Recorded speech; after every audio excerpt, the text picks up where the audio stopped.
Vous avez pu vous rendre compte dans les sessions précédentes qu'il était facile de créer des fonctions qu'on pouvait utiliser, exploiter dans le tableur Excel.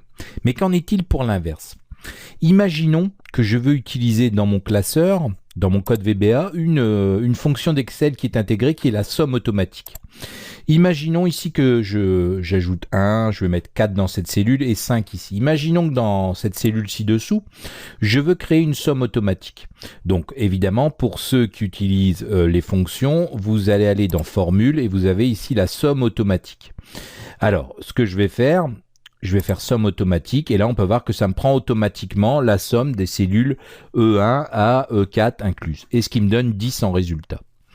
Imaginons maintenant que dans mon code VBA, je dois faire la même chose. C'est-à-dire que là, maintenant, je voudrais utiliser cette fonction somme dans mon code VBA. Tout ça est facilement faisable. Je vais créer une procédure que je vais appeler démo. Et pour ça, je vais simplement devoir utiliser worksheet. Donc, je vais faire CTRL espace pour tout afficher. Worksheet function. Worksheet function, si je mets un point maintenant, je vais voir apparaître toutes les fonctions existantes dans Excel. Et vous pouvez voir qu'il en existe des tonnes.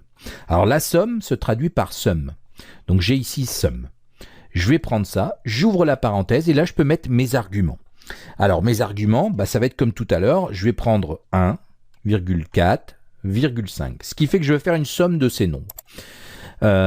Donc automatiquement, alors j'ai ici une petite erreur, pardon, évidemment, ça, il faut l'attribuer à quelque chose. Là, en fait, j'additionne et ça va me donner, en théorie, l'addition. Maintenant, ce qu'il faut, c'est que j'affiche ça.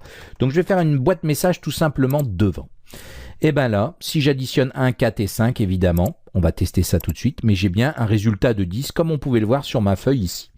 Donc, toutes les fonctions disponibles dans Excel vont être utilisables ici en VBA par le biais ici de l'instruction worksheet function, point, suivi de la fonction en question.